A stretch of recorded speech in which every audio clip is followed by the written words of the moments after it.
6h36. Good morning François, l'actualité à l'étranger, États-Unis, Chine. Alors c'est la bataille des minerais rares, l'Afrique qui est évidemment une terre riche à tout point de vue. Et Joe Biden est arrivé cette nuit. Vous vous rappelez, hier on parlait de chasse au trésor ? Oui. Eh ben, on va parler de chasse au trésor géopolitique, parce qu'en fait c'est vraiment ça. C'est l'économie des 20, 30 prochaines années se décidera à partir de ces minéraux stratégiques qui se trouvent au Congo.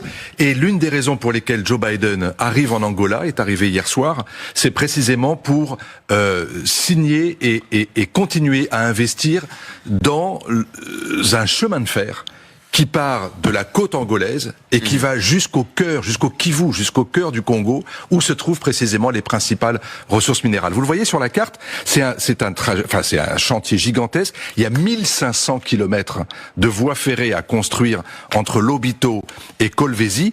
Et là où vous me dites, mais attendez, c'est quoi la ligne jaune là ? Eh ben, la ligne jaune, c'est celle que sont en train de construire les Chinois.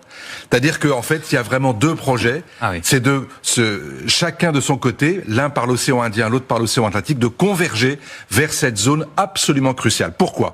Regardez ce que produit le Congo, aujourd'hui la République démocratique du Congo.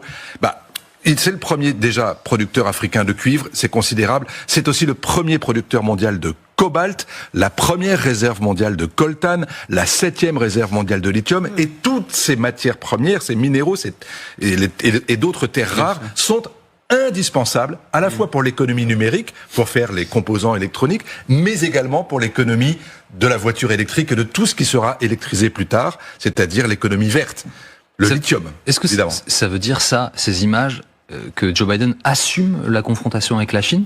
Absolument. Et ce qui est incroyable, c'est qu'il le fait de façon plutôt cash, si je peux me permettre l'expression, parce que par exemple dans le briefing de la Maison-Blanche qui a eu lieu juste avant son départ, quand on posait la question, mais attendez, c'est clairement un projet contre la Chine, et il disait, attendez, ils ont déjà 80% de ce marché-là sur le Congo. Ils ont pris une longueur d'avance sur nous, indiscutablement. Mais nous, faire en sorte que 100% des productions ne partent pas en Chine, c'est l'objectif de la prochaine administration. Parce que derrière, vous le voyez bien, il y a l'idée que ce projet-là, c'est pas un projet démocrate, c'est pas le projet de Biden, c'est le projet des États-Unis et ce sera aussi celui de Donald Trump. C'est une histoire fascinante, passionnante, vraiment. En République centrafricaine, il y a une préfecture qui s'appelle Lobaye.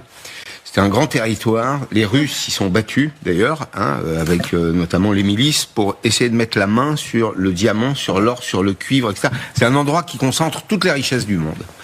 6h40.